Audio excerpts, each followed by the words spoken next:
Those are prosecution decisions. Joey Sue, if you ever sat down with the government and held a dialogue, who would hold the talks for your side? Who could authorize compromises that are essential in any kind of political dialogue? Who in your movement could actually sit down and authorize compromises? I believe nobody could represent our movement because, as you know, it is a leaderless... So nobody will sit down with you? You're not opening doors, you're closing doors, one after the other, aren't you? You just said nobody could authorize compromises. Nobody can sit down for you, represent you. Well, back in Who's June, the government supposed to talk to? Well, back in June, the Chief Executive Carrie Lam has tried to approach to several student unions in Hong Kong, and we had rejected her offer because she requested a private meeting with only some of the student unions in Hong Kong, which is not even representing all the students in Hong Kong. It would be a start, wouldn't it? It would have been a start. It won't be a start, it will only be an end to our movement because back in 2014, we see that Carrie Lam tried to talk to some of the student leaders, some of the leaders of the Umbrella Revolution. However, what we got after the dialogue was the crackdown of our movement, and then Carrie Lam did not fulfill any of her promises in the dialogue. And we feel like, especially in this leaderless movement, it is very important for us to have a public dialogue with as many stakeholders in the society as possible. At least we cannot only have the student activists talking to Carrie Lam. Okay, we have to include other stakeholders. You've put forward 5 principal demands of the Hong Kong government. You and your fellow activists have argued that the government has only addressed one of them, which was the extradition bill, which they withdrew. But in fact, according to Albert Chen, Professor of Law at the University of Hong Kong, the government responded to all of your demands, just not in the way that you wanted. You wanted an independent investigation into police handling of the riots. You didn't get that. But you didn't get nothing either. The Independent Police Complaints Council appointed 5 overseas experts from Britain, Canada, Australia, and New Zealand. You didn't get everything, but they did respond, didn't they? Well, I believe what are we calling for is not only an official demand for official response from Carrie Lam. What we are asking for is about the concrete actions by the Hong Kong government. We are asking them to respond to our demands by taking actual actions. For example, they invited these experts from Britain, Canada, Australia, and New Zealand. Well, I believe that is not what we are asking for. No, it's not exactly what you wanted, but it's something. We are asking for an independent commission of inquiry to investigate into police brutality. However, for the independent police commission, it is formed by mostly pro-establishment camp supporters. How can we trust them? How nobody can hold it accountable? You can't trust the overseas experts from Britain, Canada, They are only Australia, advisory committees.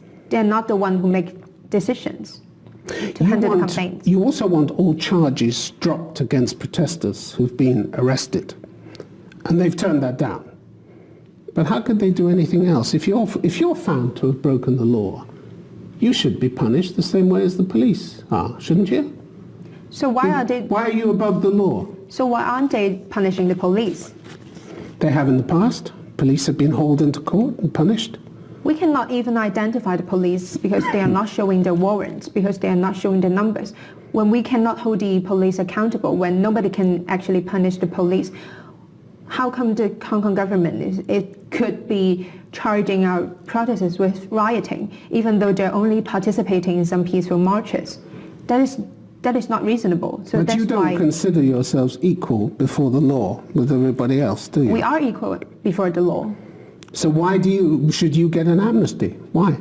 If you've broken the law, and the Hong Kong Bar Association, the Hong Kong Law Society seem to indicate that you have broken the law, shouldn't you be punished for breaking that law? Well, I believe asking for an amnesty would be the best solution, would be the best resolution to resolve the current situation. I thought you wanted to uphold the rule of law in Hong Kong. Yes, we want. Yes, we want. But at the same time, then you want an amnesty. You want to escape punishment for breaking the law. What kind of lawless society, then, do you want to live in? I would not say that it's trying to escape from being punished when we have broken the law. I believe the reason why protesters are taking on to the streets is because we want the government to be accountable to us. We want the government to give concrete actions in response to our demands.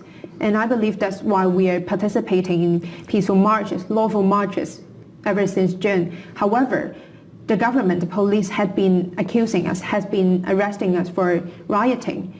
And when the reason why they're arresting us is not reasonable at all, how can they charge us? So that's why we're asking. Well, we'll come on to some of your other actions in a minute, but when it comes to the future, the worry seems to be that you don't have much of a plan, do you, except to keep fighting? You said recently, I have no idea how these protests will end or even what will happen tomorrow. We feel like there is no way back, so we must keep fighting.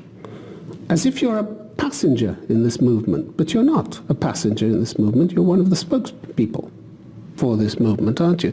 Isn't it time you took responsibility for that?